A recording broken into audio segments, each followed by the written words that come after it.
নবীন, আমরা তরুণ, আমরা জাতি ভবিষ্যৎ। দেশ ও জাতি সেবাই হবে, দেশ ও জাতি সেবাই হবে আমাদের জীবনে শপথ। শিক্ষা, নৈতিকতা, মানবতা, দেশপ্রেম আমাদের চলার নীতি, আমাদের চলার নীতি। এটাই মজিদ জরিনা ফাউন্ডেশন স্কুল কলেজে। প্রিয় শিক্ষার্থী, সবাইকে আন্তরিক শুভেচ্ছা এবং অভিনন্দন জানিয়ে আজকের অনলাইন ক্লাস শুরু করতে যাচ্ছি। আশা করি তোমরা সবাই ভালো আছো এবং সুস্থ আছো। প্রিয় শিক্ষার্থী, আমরা যে শুরুতে যে MT1 এবং MT2 যে সিলেবাস ছিল কৃষি শিক্ষা প্রথম পত্রের, সে বিষয়টি নিয়ে আলোচনা করছি। তারপরে তোমাদের যে হাফ ইয়ারলি যে পরীক্ষা, সেই হাফ ইয়ারলি পরীক্ষার যে তোমাদের সিলেবাস, সেই সিলেবাসটা তোমাদের কিন্তু দেওয়া হয়েছিল। সেটা হচ্ছিল তৃতীয় অধ্যায়ের উপরে, এবং তৃতীয় অধ্যায়ের তোমাদের যে সিলেবাসটা ছিল সেটা ছিল রেশম চাষের যে ধাপ, সেই রেশম চাষ পর্যন্ত। তো এখন তোমাদের আর নতুন করে কোনো সিলেবাস দিচ্ছি না। তো এই MT1, MT2 এবং তারপরে যে সিলেবাস দেওয়া হয়েছে, এই বিষয়গুলোর উপরে আমরা যে অধ্যায় ওয়াইজ যে গুরুত্বপূর্ণ যে MCQ গুলো আছে, আজকে আমরা সেই বিষয়গুলো আলোচনা করব। তো আজকে তোমাদের যে MCQর উপর যে প্রথম ক্লাস, এই প্রথম ক্লাসে আজকে শুধু প্রথম অধ্যায়ের পার্ট 1 থেকে 19 পর্যন্ত যে গুরুত্বপূর্ণ যে MCQ গুলা আছে, সেই বিষয়গুলো নিয়ে আমি আলোচনা করব। তার পরবর্তী ক্লাসে তোমাদের দ্বিতীয় অধ্যায়, এরকম তৃতীয় অধ্যায়, এরকম ভাবে MCQ গুলো নিয়ে আলোচনা করা হবে। তো প্রিয় শিক্ষার্থী, চলো প্রথম অধ্যায়ের পার্ট 1 থেকে 19 পর্যন্ত যে গুরুত্বপূর্ণ যে MCQ গুলো আছে সেগুলো নিয়ে আমরা জেনে নেই। শুরুতে আছে ইংরেজি এগ্রিকালচার শব্দটি এসেছে। যে এগ্রিকালচার শব্দটি এসেছে কোথা থেকে, অর্থাৎ ল্যাটিন শব্দ থেকে এসেছে। শুরুতেই তোমাদের প্রথম যেদিন ক্লাস নেওয়া হয়েছিল প্রথম অধ্যায়ে, সেদিন কিন্তু আলোচনা করা হয়েছে এগ্রিকালচার শব্দটি এসেছে মূলত দুটি ল্যাটিন শব্দ থেকে, এগার এবং কালচুরা থেকে। এগার অর্থ ভূমি এবং কালচুরা অর্থাৎ চাষাবাদ থেকে। তাহলে ইংরেজি এগ্রিকালচার শব্দটি এসেছে কোথা থেকে? ল্যাটিন শব্দ থেকে। তারপর কাগজ শিল্প কিসের উপর ভিত্তি করে গড়ে উঠেছে, সেটা হচ্ছে বনজ শিল্পের উপরে। আমরা জানি যে কাগজ তৈরি করা হয়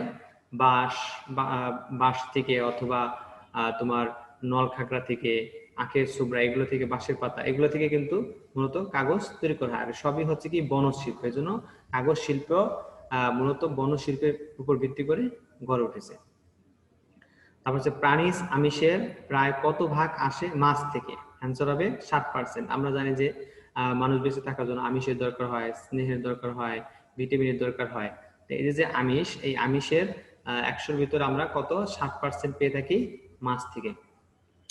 বৈদেশিক মুদ্রা অর্জন করা যায়। বৈদেশিক মুদ্রা অর্থাৎ বিদেশ থেকে যেসব জিনিস রপ্তানি করে টাকা উপার্জন করা, সেগুলো বৈদেশিক মুদ্রা। যেমন চা, বাংলাদেশ থেকে চা, তামাক বিদেশে রপ্তানি করে বৈদেশিক মুদ্রা অর্জন করা হয়। অ্যান্সার হবে চা এবং তামাক।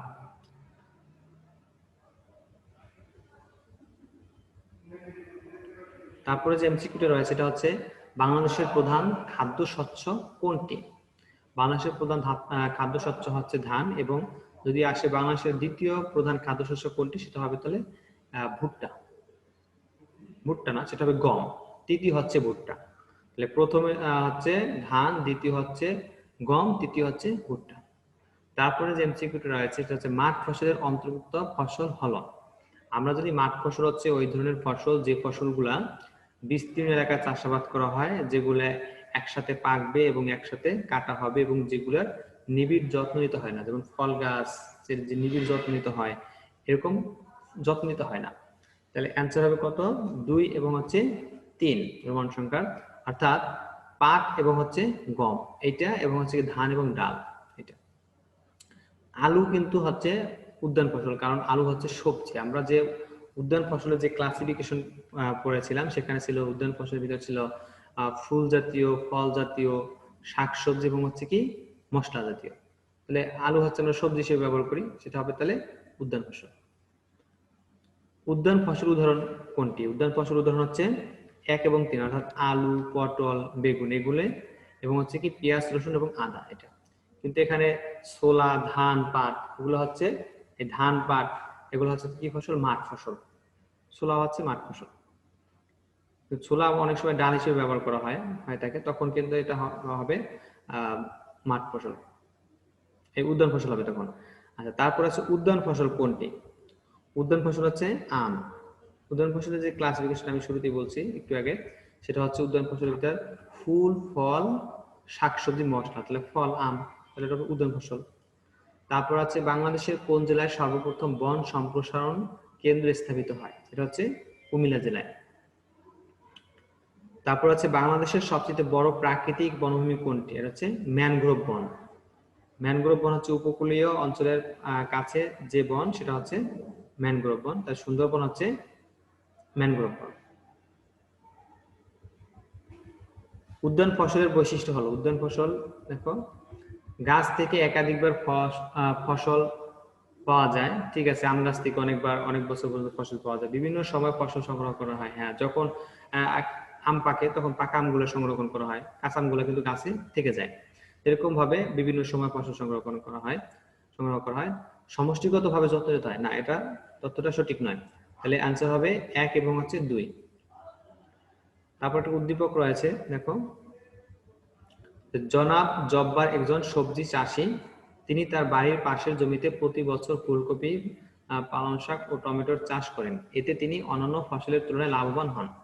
তাহলে একটা জিনিস দেখা যাইতেছে যে ফুলকপি, পালং শাক, টমেটো সবকিছু হচ্ছে সবজি, শাকসবজি। তাহলে আমরা যে উদ্যান ফসলের যে ক্লাসিফিকেশন ছিল ফুল, ফল, শাকসবজি, তাহলে শাকসবজির ভিতরে এটা পড়ছে, তাহলে এটা কি উদ্যান ফসল। উদ্দীপকের ফসলগুলোর বৈশিষ্ট্য হলো, বৈশিষ্ট্য কি এগুলা? এরা বর্ষজীবী, উৎপাদন খরচ বেশি, বীজ সারিবদ্ধ বপন করা যায়। তিনটা কিন্তু যে এখানে বৈশিষ্ট্য দেওয়া আছে, তিনটাই কিন্তু সঠিক মানে উদ্যান ফসলের ক্ষেত্রে। তাহলে তিনটেই হবে আনসার, 1, 2, 3। তারপরে যে এমসিকিউটা রয়েছে সেটা হচ্ছে যে সামাজিক বনায়ন কর্মসূচির প্রধান লক্ষ্য কোনটি? সামাজিক বনায়নের কর্মসূচির প্রধান যে লক্ষ্য সেটা হচ্ছে দারিদ্র ও কর্মহীনদের কর্মসংস্থান ব্যবস্থা করা। আমাদের দেশে প্রাণী আমিষের প্রধান উৎস হচ্ছে কি? মাছ। আমাদের দেশ কৃষি প্রধান। এদেশের মাটিতে কম বেশি সব ফসলই জন্মে, তবে সব অঞ্চলের মাটির বৈশিষ্ট্য একরকম না হয় কোনো অঞ্চলে মাঠ ফসল, আবার কোনো অঞ্চলে উদ্যান ফসল ভালো হয়। এখন প্রশ্ন হচ্ছে, দানা জাতীয় ফসল উৎপাদনের দিক থেকে বাংলাদেশের গমের অবস্থান কততম? দ্বিতীয়। মাঠ ফসলের অন্তর্ভুক্ত ফসল হলো, অন্তর্ভুক্ত ফসল কি কি? 2 এবং 3, অর্থাৎ পাট, গম, ধান এবং হচ্ছে ডাল, এগুলো হচ্ছে মাঠ ফসল। মাছ কোন পর্বের প্রাণী? দেখো, মাছ হচ্ছে কি করডাটা পর্বের প্রাণী। করডাটা পর্ব হচ্ছে কি, মানুষও কিন্তু করডাটা পর্বের প্রাণী। করডাটা পর্ব হচ্ছে এসব প্রাণী যাদের মেরুদণ্ড থাকে, মাছের আমরা কাঁটা দেখতে পাই মাঝখানে, এটা হচ্ছে করডাটা পর্বের প্রাণী। আমাদের দেশে প্রাণী আমিষের প্রধান উৎস হচ্ছে কি? মাছ। যেটা আমরা শুরুতে একটা নবী থেকে পেয়েছিলাম যে 60% যে প্রাণী আমিষ সেটা আমরা পেয়ে থাকি মাছ থেকে।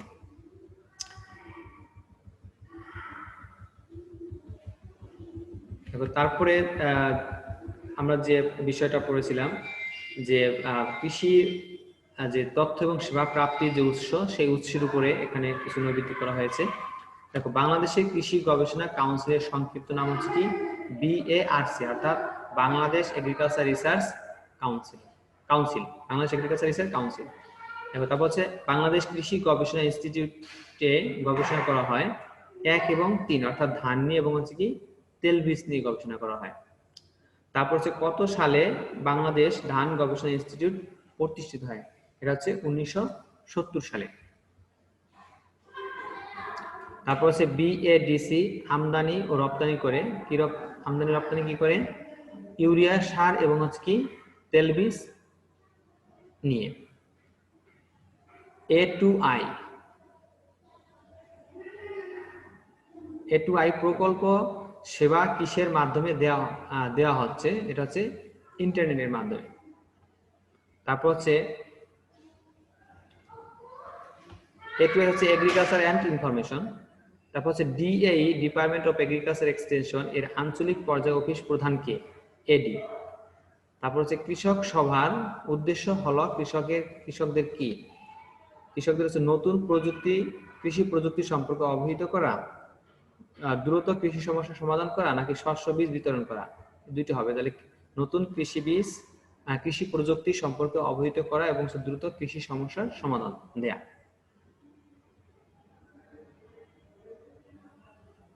তারপর আছে একটি কৃষক সভায় অংশগ্রহণকারী কৃষক সদস্যের সংখ্যা সাধারণত কত হয়? এই সংখ্যাটা কত? 50 থেকে 60 জন। তারপর একটা উদ্দীপক আছে, দেখো। আফাস মিয়া একজন প্রান্তিক কৃষক। প্রয়োজনীয় অর্থের অভাবে তার ফসল উৎপাদন ব্যাহত হয়। তাই সে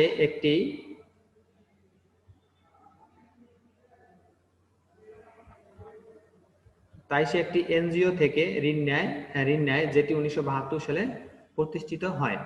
পরবর্তীতে সে ফসল উৎপাদন করে সফল হয়।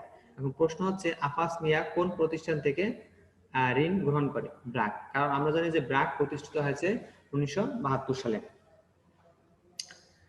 উক্ত এনজিওটি খাদ্য নিরাপত্তা নিশ্চিতকরণের কাজ করে। 9টি কৃষি ফার্ম প্রতিষ্ঠা করেছে। 2টি গবেষণা প্রতিষ্ঠান রয়েছে। 3টি কিন্তু সঠিক। আনসার হবে ঘ নম্বর, অর্থাৎ 1, 2 এবং হচ্ছে 3। এবার তারপর আরেকটি উদ্দীপক রয়েছে, সেটা হচ্ছে মশিউল হক 1970 সালে প্রতিষ্ঠিত গাজীপুরে অবস্থিত একটি গবেষণা প্রতিষ্ঠানের একজন ঊর্ধ্বতন বৈজ্ঞানিক কর্মকর্তা। তিনি ধানের কয়েকটি উচ্চ ফলনশীল জাত আবিষ্কার করেছেন যা দেশব্যাপী প্রচুর জনপ্রিয়তা পেয়েছে। এখন প্রশ্ন হচ্ছে, মশিউল হকের কর্মরত প্রতিষ্ঠানের নাম কি? BRRI, অর্থাৎ বাংলাদেশ রাইস রিসার্চ ইনস্টিটিউট, যেটা কিনা 1970 সালে গাজীপুরে প্রতিষ্ঠিত হয়েছিল। তারপর আছে প্রতিষ্ঠানটির কার্যাবলী ও উদ্দেশ্যের অন্তর্ভুক্ত হলো কি কাজ করে এখানে? ইন্টারন্যাশনাল রাইস রিসার্চ ইনস্টিটিউট অর্থাৎ IRRI এর সাথে সম্পর্ক বজায় রাখা ও কলাকৌশল আদান প্রদান করা। তথ্যটা ঠিক আছে। ধান চাষ সম্পর্কিত লিফলেট ও পুস্তিকা প্রকাশ ও বিতরণ করা, এটা ঠিক আছে। কৃষিদের বিনামূল্যে বীজ ও সার বিতরণ করা, এটা কাজ না। তাহলে অ্যান্সার হবে 1 এবং হচ্ছে 2। এখন তারপরে যে প্রশ্নটা রয়েছে, উদ্যান ফসলের ক্ষেত্রে প্রযোজ্য। উদ্যান ফসলের ক্ষেত্রে প্রযোজ্য কি? পানি সেচ অপরিহার্য, ঠিক আছে। সাধারণ কম জমিতে চাষ করা হয়, এটা ঠিক আছে। উৎপাদন ব্যয় কম এবং লাভ ও ব্যয়ের অনুপাত কম, না, এটা সঠিক নয়। কারণ উদ্যান ফসল চাষ করতে হলে সেক্ষেত্রে বেশি ব্যয় হয়। তাহলে অ্যান্সার হবে 1 এবং হচ্ছে 2, অর্থাৎ ক নম্বর। তারপর আছে বাংলাদেশের সরকারি কৃষি প্রশিক্ষণ institute ATI, agriculture training institute কয়টি? এটা হচ্ছে 13টি। SRDA অর্থাৎ সয়েল রিসার্চ ডেভেলপমেন্ট ইনস্টিটিউট কোন বিষয় নিয়ে কাজ করে? এটা হচ্ছে মাটি নিয়ে কাজ করে। উঠান বৈঠকের উদ্দেশ্য হলো কৃষককে কি করা? তাৎক্ষণিক সমস্যা সমাধান প্রদান করা, আর্থিক সহায়তা করা, কৃষি প্রযুক্তি হস্তান্তর করা। তাহলে অ্যান্সার হবে 1 এবং 2, অর্থাৎ তাৎক্ষণিক সমস্যা সমাধান করা এবং হচ্ছে কৃষি প্রযুক্তি হস্তান্তর করা। রাজশাহীর কৃষি কলেজ প্রতিষ্ঠিত হয় কত সালে? 1996 সালে।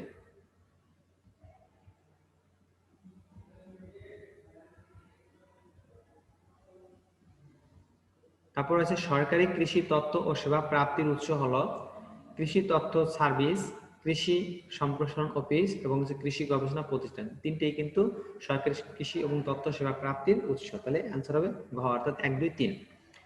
বাংলাদেশের কৃষি উন্নয়নে যেসব গবেষণা প্রতিষ্ঠান রয়েছে তা হলো কি? Bangladesh agriculture research institute, Bangladesh rice research institute, ঠিক আছে। তারপর আছে Bangladesh sugar cane research institute, Bangladesh institute of nuclear agriculture, এটা ঠিক আছে। কিন্তু এই যে BADC এটা ঠিক আছে, কিন্তু AIS এটা কিন্তু ঠিক নেই। তাহলে অপশন হবে 1 এবং 2, অর্থাৎ ক নাম্বার। তারপর আছে বাংলাদেশ কৃষি বিশ্ববিদ্যালয়ের ক্ষেত্রে সঠিক তথ্য কোনটি? বাংলাদেশ কৃষি বিশ্ববিদ্যালয়ের সঠিক তথ্য হচ্ছে এটি দেশের প্রথম কৃষি বিশ্ববিদ্যালয়। তারপর হচ্ছে বাংলাদেশের প্রথম কৃষি ইনস্টিটিউট স্থাপিত হয় 1938 সালে, যেটা ঢাকা ফার্ম নামে পরিচিত ছিল, ঠিক আছে, এটা 1938 সালে। তারপর হচ্ছে ঢাকার খিলগাঁয় মণিপুর ফার্ম নামে, আচ্ছা মণিপুর ফার্ম নামে এটা পরিচিত। বাংলাদেশের প্রথম যে ইনস্টিটিউট সেটা স্থাপিত কত সালে, 1938 সালে, এবং সেটা মণিপুর ফার্ম নামে পরিচিত। তাহলে দুইটা তথ্যই কিন্তু সঠিক। তাহলে আনসার হবে 1 এবং 3, অর্থাৎ গ নাম্বার।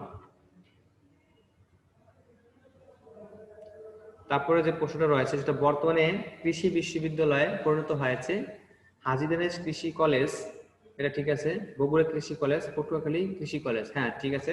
এই দুইটা যে হাজী দানেশ কৃষি কলেজটা হাজী দানেশ বিজ্ঞান ও প্রযুক্তি বিশ্ববিদ্যালয়ে রূপান্তরিত হয়েছে, এবং পটুয়াখালী কৃষি কলেজ যেটা 2000 সালে পটুয়াখালী বিজ্ঞান ও প্রযুক্তি বিশ্ববিদ্যালয় নামে পরিচিত হয়েছে। এই দুইটাই কিন্তু কৃষি বিষয়ে অনার্স, মাস্টার্স এবং পিএইচডি ডিগ্রি প্রদান করা হয়। তাহলে অ্যান্সার হবে 1 এবং হচ্ছে 3, অর্থাৎ গ নম্বর।